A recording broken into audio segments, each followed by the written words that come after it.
You think you are alone in this room right now. You think your thoughts are entirely your own. Think again. There is a war raging around you, invisible to the naked eye, but more real than the screen you are watching. Padre Pio, the mystic saint of Pietrelcina, didn't just believe in the devil. He fought him. Physically. He was thrown against the walls of his cell. He was beaten until he bled. He stared into the face of pure malice, and he survived to tell the tale. But he didn't just leave us stories of supernatural brawls. He left us a manual. 13 specific, battle-tested strategies to dismantle the power of Satan in your life. If you have ever felt a sudden wave of anxiety, a dark thought you couldn't shake, or a temptation that felt overwhelming, this video is not just entertainment. It is your survival guide. Welcome to the front lines. Before we unlock these 13 weapons, you need to understand something terrifying. The devil's greatest trick wasn't convincing the world he didn't exist. It was convincing us that he is harmless. We treat evil like a concept, a metaphor for bad behavior. Padre Pio knew better. He saw the enemy as a roaring lion, prowling for someone to devour. And right now, that lion is looking at you. But don't click away out of fear, because by the end of this video, you will have the keys to chain that lion up. If you want to arm yourself with spiritual armor every single week, make sure you subscribe and turn on notifications. We are building a fortress here. Now, let's open the first seal. Counsel number 1. You must respect the nature of your opponent. This is where most people fail immediately. We tend to underestimate the devil. We think of him as a little red man with a pitchfork. Padre Pio warns us, the demon is a fallen angel. Do you understand what that means? He did not lose his nature when he fell. He lost his grace. He lost his goodness. But he did not lose his intelligence. His mind is sharper than the greatest human genius who ever lived. His energy surpasses anything you can muster on your own. Imagine playing chess against a supercomputer that hates you. That is the disparity in power. If you try to outsmart him, you will lose. If you try to outmaneuver him with your human logic, you will be trapped. He has been studying human psychology for thousands of years. He knows your triggers better than you do. He knows exactly which button to press to make you angry, lustful, or despairing. Acknowledging this isn't about fear, it's about humility. You cannot win this fight alone. The moment you think, I've got this, you have already lost. But here is the good news. This brings us to counsel number 2, and it is perhaps the most famous analogy Padre Pio ever used. The devil is a giant, terrifying dog. But, and this is the crucial part, he is a dog on a chain. Listen to this carefully. He can bark. He can foam at the mouth. He can show you teeth that look like daggers. But he cannot bite you unless you step inside the circle of his chain. He has limits. God has put a leash on him. The devil cannot force you to sin. He can only seduce you to come closer. He uses curiosity. He uses pride. He says, "Come, look at this. It's not that bad." Just a little peek. And we, like foolish children, step within the radius of the chain. And that is when we get bitten. The bite doesn't happen because the devil broke free. It happens because we got too close. If you keep your distance, if you respect the danger, he can bark all he wants. He cannot touch a hair on your head. The power is actually in your feet, not his teeth. Counsel number 3 reveals the psychology of the devil. He is the ultimate bully. And like all bullies, he is a coward. Padre Pio said, "The devil is strong with the weak, but he is a coward with the strong." What makes a person strong? Is it lifting weights? Is it having a high IQ? No. In the spiritual realm, strength is binary. You are either in a state of grace or you are not. When you are in a state of grace, meaning you have confessed your sins and are trying to live in God's friendship, you are terrifying to the devil. He looks at you and he doesn't see a weak human. He sees the blood of Christ protecting you. He trembles before a soul that is right with God. But the moment you compromise, the moment you start to entertain sin, he smells blood. He becomes aggressive. He becomes a tyrant. He will push you around, fill your head with nightmares, and make you feel small. But remember this, his bravery is fake. Stand your ground in confession and watch the giant run away with his tail between his legs. This leads us to the fourth strategy, which might sound counterintuitive. We often talk about fighting temptation. But Padre Pio says the best way to fight is actually to flee. Run away. This isn't cowardice. It's tactical brilliance. Remember Eve in the Garden of Eden? She made a fatal mistake. She started a conversation with the serpent. She debated him. She thought she could handle the dialogue. She couldn't. When a bad thought comes into your mind, a thought of impurity, of revenge, of jealousy, do not analyze it. Do not sit there and say, I wonder why I'm thinking this, or let me entertain this for just a second. No. Slam the door. Turn your back. Distract yourself immediately. Change the room you are in. Start praying. Do anything but engage with the temptation. The devil is a master of the twisted argument. If you stay to argue, he will convince you that the sin is actually a virtue. Don't give him the time of day. The victory goes to the one who runs the fastest away from the trap. Counsel number 5 is a weapon few people use: contempt. You must learn to despise the devil. He is proud. He is the essence of pride. And nothing hurts a proud spirit more than being laughed at or ignored. He wants your attention. He wants you to be obsessed with him, even if it's out of fear. He loves it when you are paralyzed, thinking, oh no, the devil is attacking me. It makes him feel important. Padre Pio advises us to treat him like a nuisance, like a buzzing fly. Don't give him the dignity of a worthy opponent. When he whispers lies to you, don't argue. Just say you are nothing. You are a loser. You lost heaven, and I'm not listening to you. Spitting on his suggestions, metaphorically speaking, burns him more than fire. He cannot stand to be mocked. He craves respect, even the respect of fear. Deny him that, and he will often leave simply because his ego can't take the bruising. Here is a profound diagnostic tool, counsel number 6. How do you know if the devil is inside your soul or outside? Padre Pio says, if the devil is making a lot of noise, it is a good sign. That sounds strange, doesn't it? But think about it.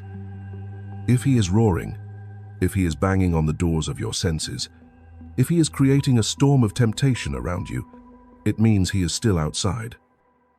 He is trying to get in. He has to break down the door because you haven't opened it.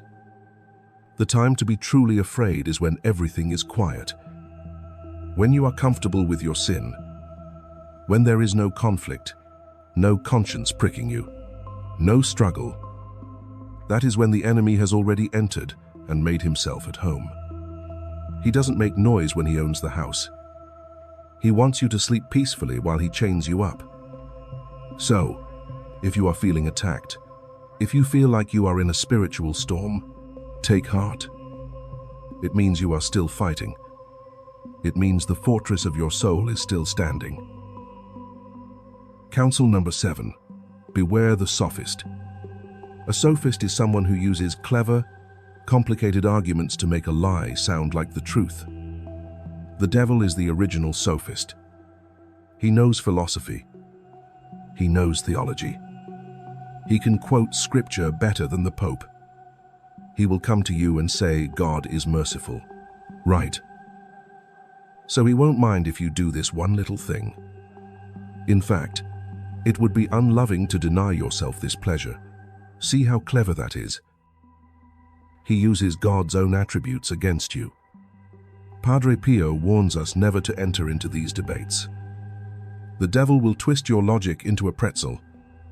You cannot out-argue him, but you have something he doesn't have. You have the simplicity of faith. You have the clear commandments of the Church. When the devil tries to complicate things with gray areas and nuances, you must stick to the simple black and white. God said no. The Church says no. End of discussion. The sophisticated lie always crumbles before the simple truth of obedience. Number 8 is a thought that should bring you immense peace. The devil's power is not absolute.